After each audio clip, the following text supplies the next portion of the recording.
Olá, graça e paz. Estamos aqui com mais um capítulo do livro Os Caçadores de Deus. Minha alma te busca incansavelmente, de Tommy Tini. Estamos no capítulo 9 e o título de hoje é Despoje-se de sua glória. O sepultamento da glória do homem é o nascimento da glória de Deus. Esquecemos-nos da arte de adorar ao Senhor.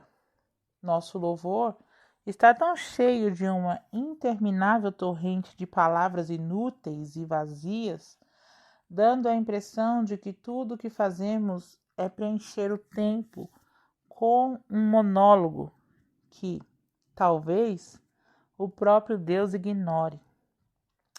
Alguns se agarram a isso de tal forma que não consegue contemplar o Pai ou perceber o quanto Ele nos ama.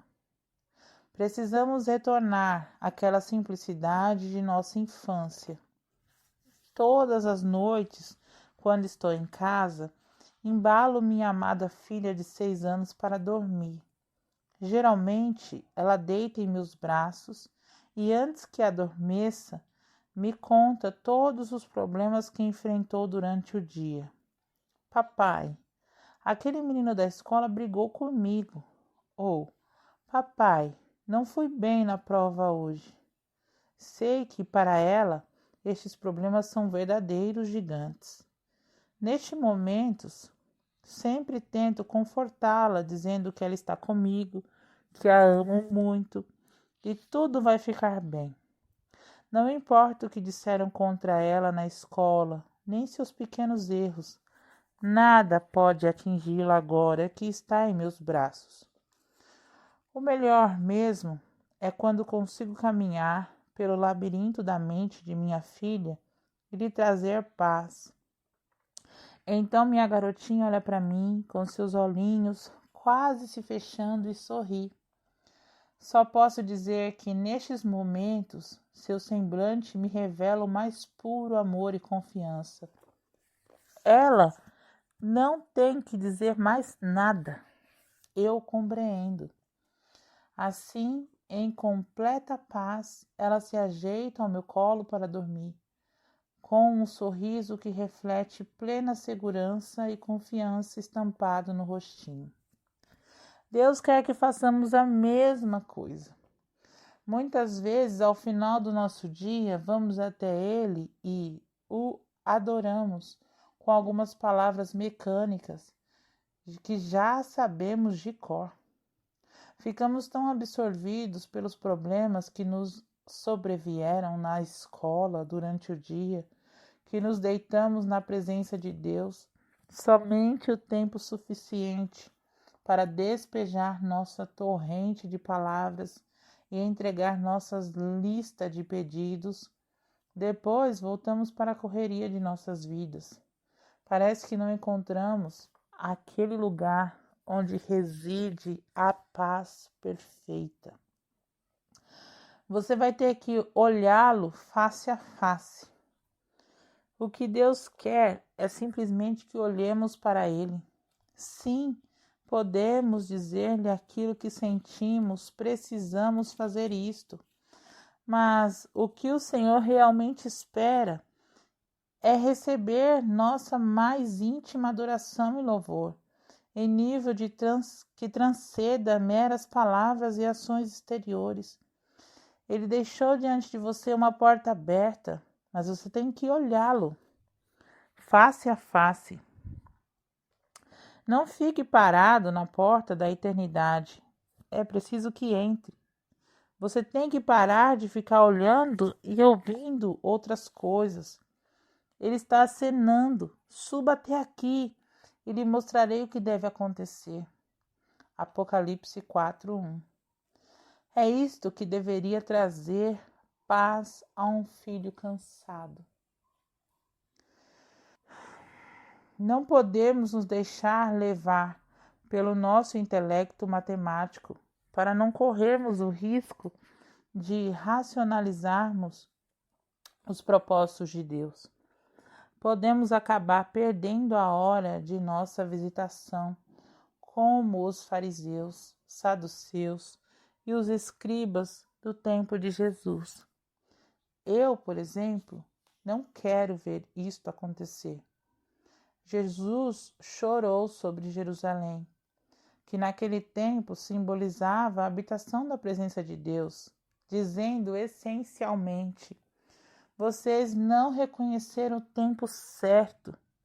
Eu vim para vocês e vocês me ignoraram. Vocês conhecem a palavra, mas não me conhecem. Lucas 19, do 41 ao 44. Veio para o que era seu, e os seus não receberam. João, capítulo 1, verso 11. Não quero dizer que você e os outros não conheçam a palavra de Deus. Pelo contrário, escreva estas coisas porque o Senhor deseja um novo nível de intimidade com seu povo.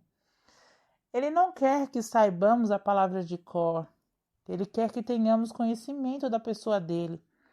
Paulo diz que antes de se converter a Cristo, ele compreendia a lei. Mas depois de sua conversão, ele disse: eu sei em quem tenho crido. 2 Timóteo 1,12. Uma coisa é saber a respeito de Deus, outra é conhecê-lo. Deus está chamando você para a sua intimidade. Se ousar responder a este chamado, terá conhecimento de uma faceta do caráter de Deus que, até então, você desconhecia. O Senhor vai colocá-lo tão perto dele que você poderá respirar o ar puro dos céus. O único caminho para o lugar que Davi chamava de esconderijo passa pela porta da adoração. Ao passar por este caminho, você deixa de lado todas as demais distrações e concentra seu corpo, mente e espírito em Deus. Quando a presença dele se torna tão forte que você não mais se importe com nada ao seu redor, você vai experimentar um encontro com Deus, do qual nunca se recuperará. Seu coração ficará permanentemente afetado pelo amor, assim como a perna de Jacó ficou pelo manquejar. Os cultos que me agradam não são os mesmos que lhe agradam. Durante a minha jornada em direção à presença de Deus, ele me disse: filho, os cultos que me agradam não são os mesmos que lhe agradam. Então compreendi que muitas vezes vamos à igreja para obter algo de Deus, quando, na verdade, a palavra sempre nos exorta a ministrar ao Senhor. Sim, estamos tão ocupados em ministrar às pessoas e às suas necessidades que poucas vezes temos oportunidade de ministrar ao Senhor. E assim, semana após semana, saímos gratificados com nossas parcas necessidades satisfeitas. Quando é que ouviremos a voz do Senhor a dizer: há alguém aqui que tão somente me ame? Como eu disse antes, o Salmo 103, verso 1, ainda diz: bendize a minha alma ao Senhor. Mas praticamos o ó Senhor, bendiga a minha alma. Oh Deus! Qual seria a nossa definição de herói? Provavelmente não é a mesma usada por Deus. Veja o que o Senhor disse sobre a mulher pecadora que quebrou um vaso de alabastro para ungí-lo com óleo. Se o céu tivesse uma galeria da fama, posso dizer-lhes um nome que estaria no topo da lista: Maria, a mulher do vaso de alabastro. O mais espantoso é que os discípulos ficaram tão embaraçados e constrangidos com o ato daquela mulher que quiseram mandá-la embora. Mas Jesus fez daquele ato um monumento eterno à adoração desinteressada. E não por causa do talento ou da beleza de Maria, nem por seu esforço religioso, mas pela sua singela adoração. Os discípulos disseram: para que este desperdício? Mateus 26:8. E Jesus respondeu: isto não é desperdício, é adoração. Com frequência, os discípulos se perdiam em meio a discussões sobre quem se assentaria à direita ou à esquerda, enquanto Jesus estava faminto de adoração. Sua fome atraiu uma estranha, alguém disposto a quebrar regras, uma lavadora de pés. Esse tipo de adoradores, enquanto ministram ao Senhor, ignoram os olhares e comentários da igreja politicamente correta. O Senhor deseja nosso louvor e adoração. A galeria da fama do céu está cheia de nomes de ilustres desconhecidos, como aquele leproso que voltou para agradecer a Deus, enquanto os outros 9 nem se incomodaram. Pessoas que tocaram o coração do Senhor e ficaram em sua memória, das quais ele diz: sim, eu me lembro de você, sei quem você é. Muito bem, servo bom e fiel. Enquanto isto, agimos como filhos ingratos em nossos cultos, reivindicando nossas bênçãos e tudo o que biblicamente nos pertence. Religiosamente, buscamos as mãos de Deus, mas ignoramos o que seja buscar sua face e dizer: eu o quero, Senhor. Acomode-se no colo do abençoador. Deus está nos dizendo: eis que tenho posto diante de ti, uma porta aberta. Apocalipse 3:8. Deus parece estar deixando aberta as portas dos céus e dizendo: venha para um novo lugar de intimidade e comunhão comigo. Você não precisa se preocupar com as bênçãos. Com as bênçãos, se estiver confortável no colo do abençoador. Diga-lhe que o ama e as bênçãos virão como consequência. Busque o abençoador, não as bênçãos. Busque o avivador, não o avivamento. Busque a face de Deus, não as suas mãos. Vejo muitas vezes nos corredores das igrejas pessoas que subiram ao colo do Pai. Vejo-as inclinarem suas cabeças nos bancos enquanto buscam a face de Deus. Algo está acontecendo na igreja hoje e não tem nada a ver com a manipulação dos homens. Você não está cansado de tudo isto? Não está faminto por um encontro com o Senhor, um tipo de encontro que não esteja contaminado com as vãs promoções e manipulações dos líderes carnais? Não anseia pela manifestação do Senhor em sua vida? Acredite, você não está sozinho. Existe uma mulher que marcou o caminho do arrependimento com suas lágrimas e se despojou de sua glória perante o Senhor. Convidou um dos fariseus para que fosse jantar com ele. Jesus, entrando na casa do fariseu, tomou lugar à mesa. E eis que uma mulher da cidade, pecadora, sabendo que ele estava à mesa na casa do fariseu, levou um vaso de alabastro com unguento e, estando por detrás aos seus pés, chorando, regava-os com suas lágrimas e os enxugava com os próprios cabelos e beijava-lhes os pés e os ungia com um unguento. Ao ver isto, o fariseu que o convidara disse consigo mesmo: se este fora profeta, bem saberia quem e qual é a mulher que lhe tocou, porque é pecadora. Dirigiu-se Jesus ao fariseu e lhe disse: Simão, uma coisa tenho a dizer-te. Ele respondeu: dize-a, mestre. Certo que credor tinha 2 devedores. Um lhe devia 500 denários e o outro 50. Não tendo nenhum dos dois com que pagar, perdoou-lhes ambos. Qual deles, portanto, o amará mais? Respondeu-lhe Simão: Suponho que aquele a quem mais perdoou. Replicou-lhe: Julgaste bem. E voltando-se para a mulher, disse a Simão: Vês esta mulher?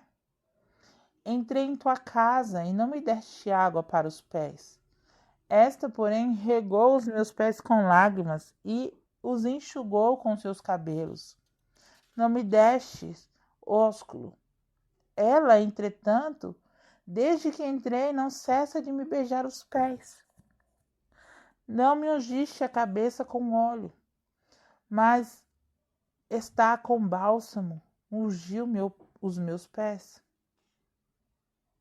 Mas esta com bálsamo ungiu os meus pés.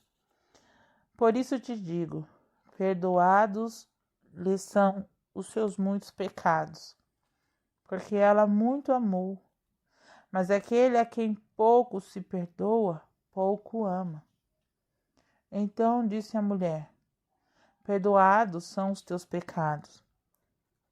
Os que estavam com ela à mesa começaram a dizer entre si: Quem é este que até perdoa pecados? Mas Jesus disse à mulher: A tua fé te salvou. Vai-te em paz. Lucas capítulo 7, versos do 36 ao 50. Você pode estar a poucos passos espirituais de um encontro que mudaria sua vida inteira. Se você deseja ver a face de Deus, siga Maria até os pés de Jesus. Derrame o precioso bálsamo do louvor e adoração que está em seu vaso de alabastro. Você tem mantido seu tesouro guardado por muito tempo. Não existe alguém que é merecedor dele. Não o guarde mais. Os evangelhos de Mateus e Marcos também relatam este fato e dizem que Simão era, ou tinha sido, leproso. Muitos estudiosos acreditam que a relato apresentado pelo Dr. Lucas era a história de um evento anterior. Mesmo assim, Simão, o fariseu, ainda era um leproso espiritual, porque padecia do pecado desfigurador da hipocrisia. Sempre vemos alguns fariseus com a lepra da hipocrisia, mostrando desprezo, quando derramamos o melhor de nós aos pés do Senhor. Mas quem se importa? Quem é que sabe dos problemas que foram tirados de nossos ombros naquele momento? Quem conhece as preocupações, medos e ansiedades que desapareceram quando o ouvimos dizer: Eu aceito você. Aos olhos de Deus, somos todos leprosos espirituais. Precisamos ser aqueles que se voltam ao Libertador para oferecer ações de graça. Se o Senhor o aceita, você pode ignorar todas as outras vozes que lhe dizem: Eu o rejeito. Não quero ser rude, mas quem se importa com todos os outros leprosos que o rejeitam, se você foi aceito e curado pelo Rei? Na narrativa registrada no Evangelho de Mateus e Marcos, os piores críticos de Maria não foram os fariseus ou os saduceus, eram os próprios discípulos de Jesus, que estavam prontos para expulsar Maria, quando Jesus interveio rapidamente. Mas Jesus disse: Deixe-a, por que a molestais? Ela praticou boa ação para comigo. Ela fez o que pôde, antecipou-se a ungir-me para a sepultura. Em verdade vos digo, onde for pregado em todo o mundo o Evangelho, será também contado o que ela fez para a memória sua. Marcos 14, versos 6, 8 e 9. Você está na memória do Senhor? Jesus disse que a mulher que quebrara o vaso de alabastro, ungiu para seu sepultamento, não seria esquecida onde quer que o evangelho fosse pregado. Em outras palavras, ela estaria sempre na memória de Deus. Você anseia por uma visitação do Senhor? Então terá que preparar lugar para ele em sua vida. Não importa quão cheia e atribulada ela possa parecer agora. Isso significa que seus tesouros mais preciosos precisam ser quebrados para exalar uma fragrância que fique na lembrança do Senhor. Seu quebrantamento possui um aroma suave diante de Deus. Ele receberá cada lágrima que se derramar pelo seu rosto. A Bíblia diz que ele guarda um odre de memórias para recolher cada lágrima que você derrama. Deus o ama, então corra para aquele lugar secreto, onde você mantém escondido o seu vaso de alabastro, com a unção preciosa que reservou para este momento especial. Quebre-o aos pés do Senhor e diga: Jesus, eu o amo mais que qualquer outra coisa. Abandonarei tudo, irei onde for preciso. Só quero o Senhor. Mas não se engane. Foi necessário que Maria se humilhasse, enxugando os pés do Senhor com seus cabelos. A Bíblia diz que o cabelo da mulher é a sua glória. Maria usou sua glória para enxugar os pés de Jesus. As mulheres, nos tempos de Jesus, geralmente usavam seus cabelos presos para cima. E quando saíam de casa, eles eram enrolados em um turbante ou envoltos em um véu. Maria provavelmente teve que desfazer seu turbante para enxugar os pés do Senhor. Não quero escandalizar ninguém, mas é importante que tenhamos noção do que isso significava para a reputação de Maria. Naquele tempo, eram usadas sandálias quando os convidados entravam em uma casa. Elas eram deixadas à porta. A maior parte dos viajantes em Israel compartilhava as estradas com camelos, cavalos e jumentos. Era impossível não ter contato com as fezes destes animais durante o percurso. As sandálias protegiam os pés durante a viagem, mas não eram utilizadas na casa de alguém. Certamente as marcas da viagem, inclusive o cheiro dos animais, ainda permaneciam nos pés descalços. Por esta razão, o trabalho sujo de lavar os pés de alguém era reservado aos servos mais insignificantes da casa. Qualquer servo que lavasse os pés dos convidados já era automaticamente contado entre os escravos mais desprezíveis e era abertamente tratado com indiferença. Imagine a humildade da adoração apresentada por Maria. Ela desmanchou sua glória, seus cabelos, para enxugar os pés do Senhor. Nossa justiça e glória não passam de trapos, só servem para enxugar os pés do Senhor. Eita Deus! Naquele tempo, se você realmente quisesse desonrar e humilhar uma pessoa que chegasse à sua casa, bastava fazer com que seus servos não se preocupassem em lavar os pés dela, principalmente na casa de um fariseu, que tanto valorizava a limpeza exterior. Jesus diz claramente que ao entrar na casa de Simão, ninguém se preocupou em lavar os pés. Lucas 7:44.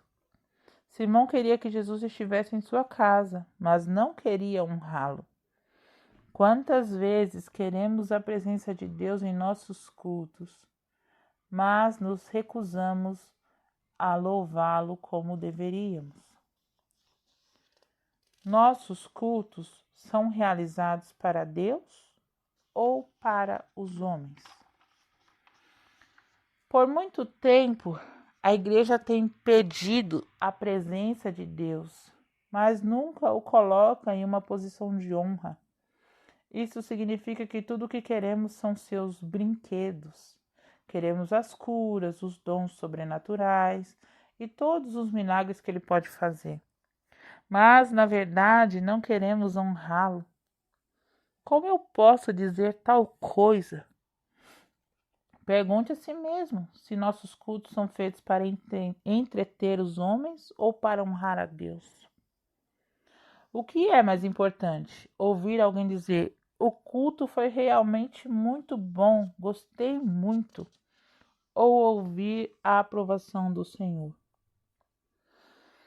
No passado, quando Deus se fez presente em nossos cultos, quando foi que paramos tudo o que estávamos fazendo simplesmente para honrá-lo? Ou será que consideramos que sua visitação seja um motivo justo para suspendermos todos os nossos compromissos, mas somente até certa medida? Será que quando Maria quebrou seu vaso de alabastro com um bálsamo precioso, ela percebeu que suas lágrimas, ao caírem nos pés empoeirados do Senhor, deixavam um rastro de limpeza? Será que ela se deu conta do desrespeito mostrado a Jesus naquela casa, embora ele fosse o convidado?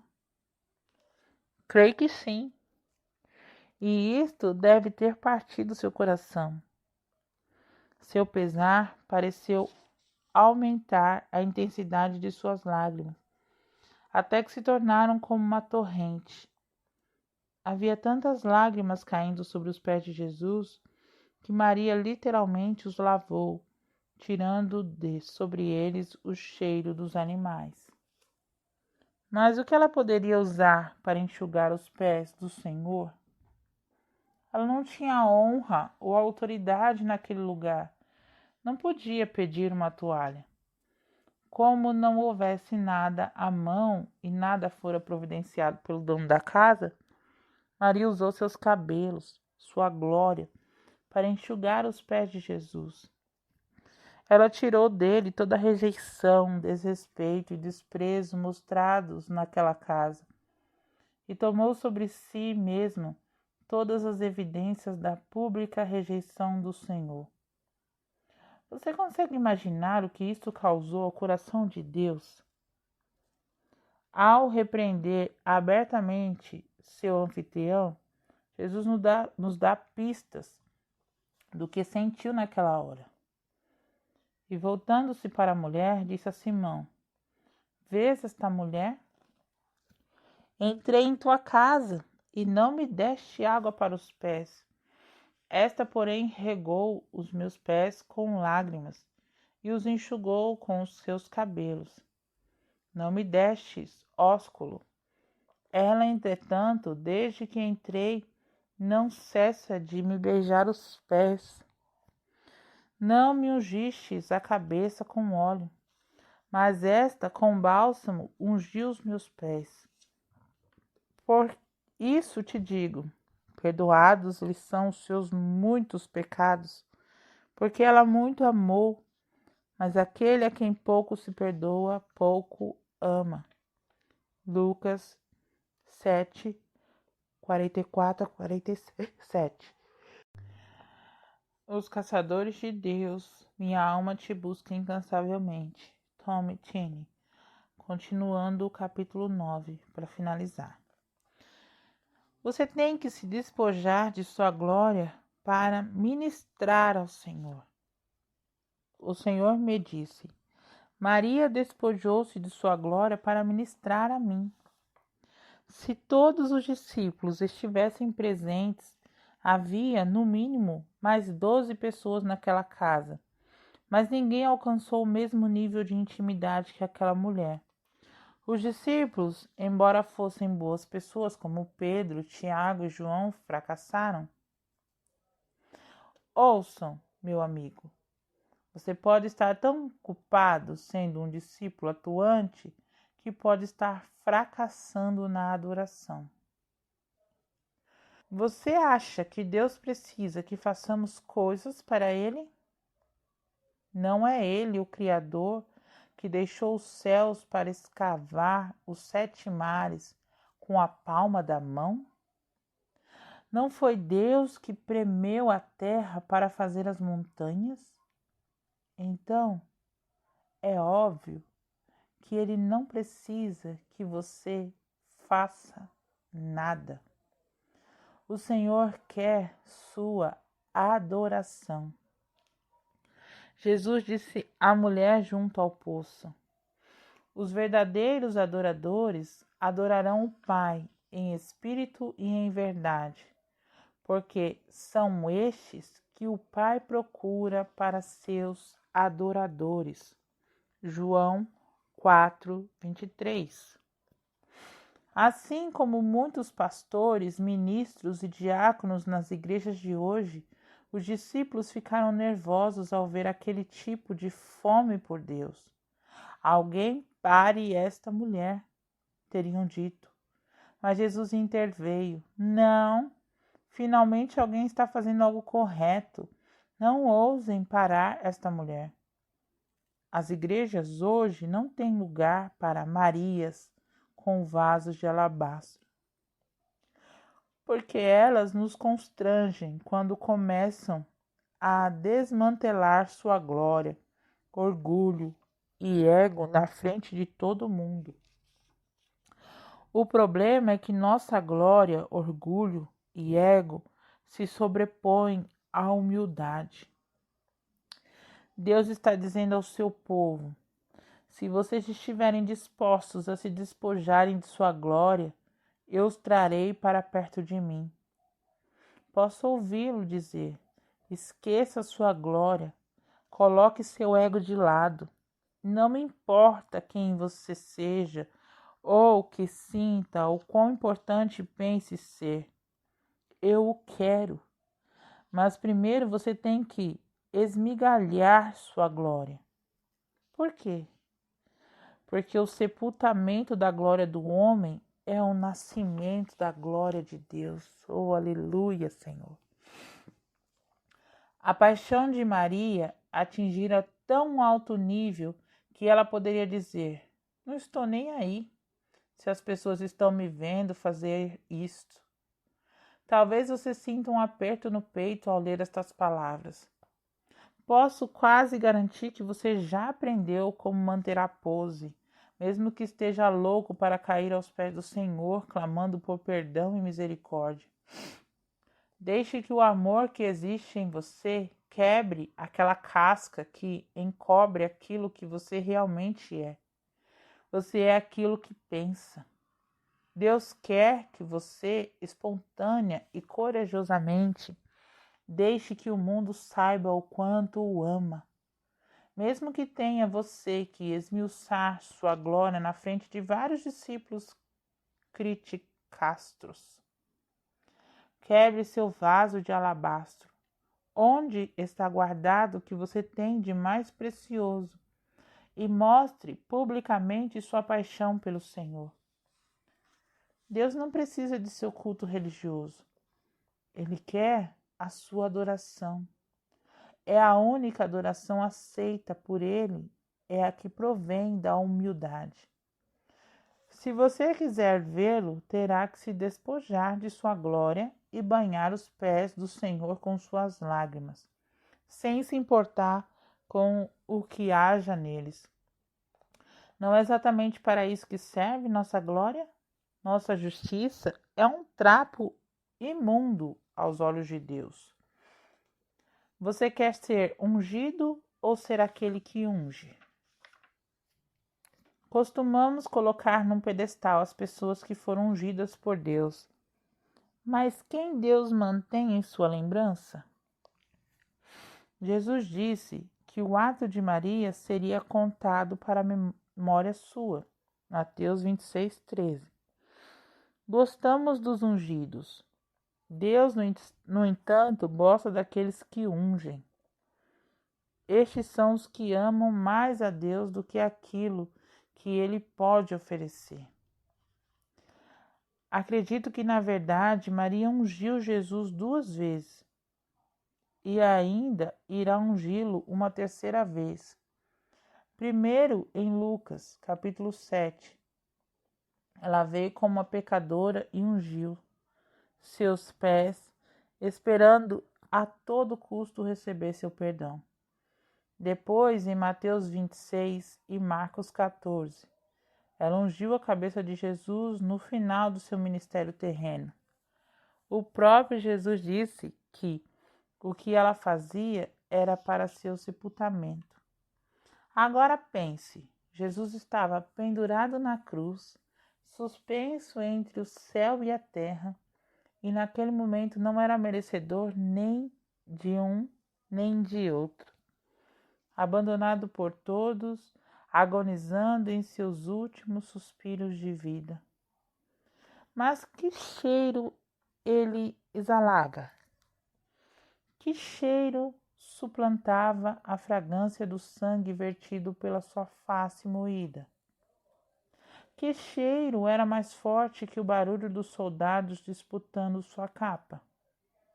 Que cheiro encobria até mesmo o escárnio dos sacerdotes judeus! Era o aroma da adoração que permanecera entre seus cabelos. Ele exalava o odor do óleo que estava no vaso de alabastro. A memória daquela adoração o encorajava na sua decisão, e ele consumou sua obra. A mesma mulher que o ungiu em vida testemunhou sua crucificação e disse: não posso deixá-lo sem unção em sua morte. Ela carregou outros óleos preciosos para ungir o corpo do Senhor no túmulo, mas encontrou, para sua surpresa e dor, o túmulo vazio. Então começou a chorar e a clamar: ah, o amor daqueles que ungem! Estão dispostos a derramar unção até sobre o que já se foi. Jesus acabara de sair do túmulo e estava a caminho da glória, onde salpicaria com seu sangue vertido o trono da misericórdia, quando ouviu um choro familiar. Era, potencialmente, a sua missão mais importante, porque era a consumação daquilo que nenhum sumo sacerdote, ainda que revestido de santidade e pureza, conseguira realizar. Os sumos sacerdotes de Israel tinham que ser muito cuidadosos em não permitir que fossem contaminados. Nenhuma mulher poderia tocá-los. Jesus estava pronto a consumar tal obra e colocar seu sangue sobre o propiciatório, mas ouviu aquela que se despojou de sua glória para limpar seus pés e ungí-lo. Talvez ele estivesse no primeiro degrau da escada de Jacó, que ascendia aos céus, quando parou e disse: lá está ela novamente com suas fragrâncias preciosas e os sacrifícios de louvor, e não estou por perto para receber. Ele parou quando estava a caminho para cumprir sua tarefa mais importante. Não posso deixá-la aqui sem que ela saiba o que aconteceu. Um adorador pode literalmente interromper os planos e propósitos de Deus.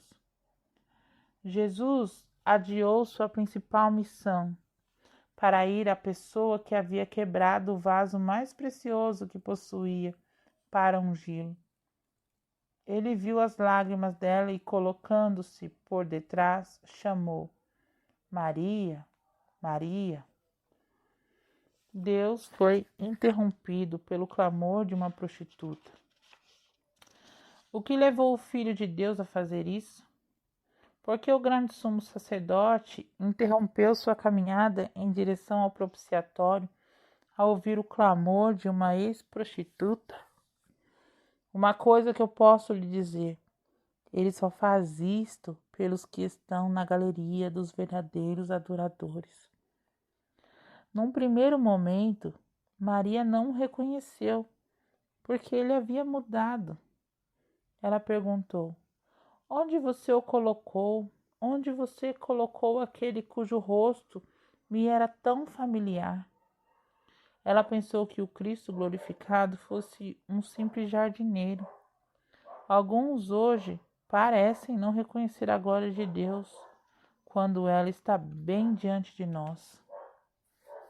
Finalmente, o choro de Maria cessou e ela ouviu a voz de Jesus dizendo: Maria.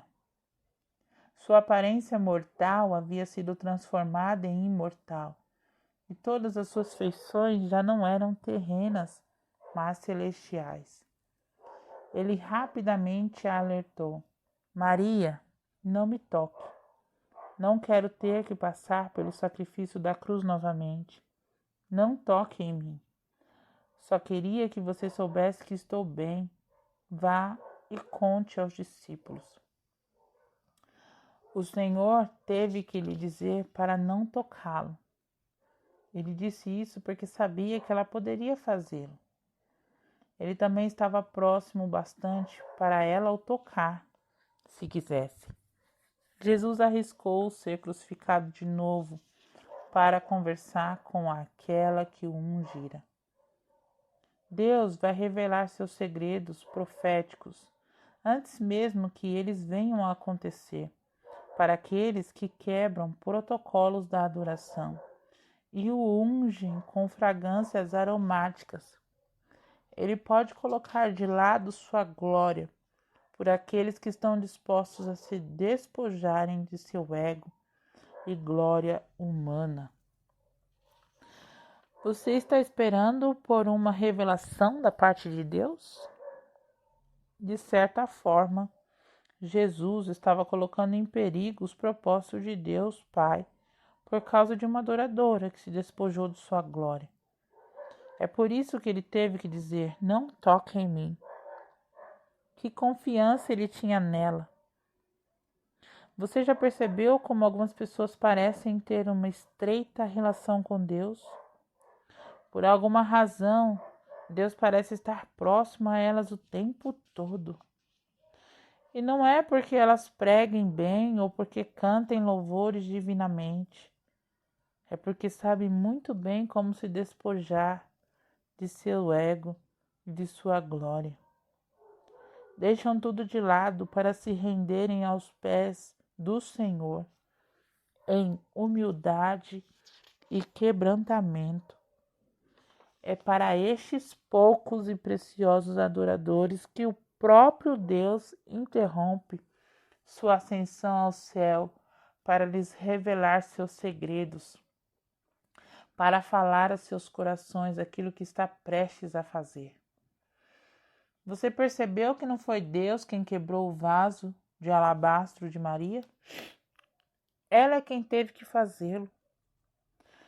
Se você quer esse tipo de encontro com Deus, terá que você mesmo quebrar seu vaso. Não existem atalhos, métodos ou fórmulas para ajudá-lo a chegar ao mais elevado nível de adoração, porque ele só vem do quebrantamento. E ninguém fará isso em seu lugar, pois é algo que só você pode fazer. E quando assim o fizer, Deus vai parar o que estiver fazendo para passar algum tempo com você. Se ele ouvir o melhor barulho do seu vaso precioso sendo quebrado, se ele perceber o menor sinal de que você esteja se despojando de sua glória, então interromperá o que estiver fazendo e se voltará para você, pois não desprezará um coração contrito e arrependido. Ele vai mover céus e terra para visitá-lo. Quer saber por que algumas igrejas experimentam avivamento ou porque algumas pessoas têm intimidade com Deus? A resposta é quebrantamento. O quebrantamento do coração delas chama a atenção de Deus. Tudo começa quando o amor que tem por ele suplanta o medo do que os outros possam pensar. Você não pode buscar a face do Senhor e preservar a sua própria face. A destruição da sua glória, o despojamento, se assim lhe aprouver, é o começo da glória de Deus. Amém.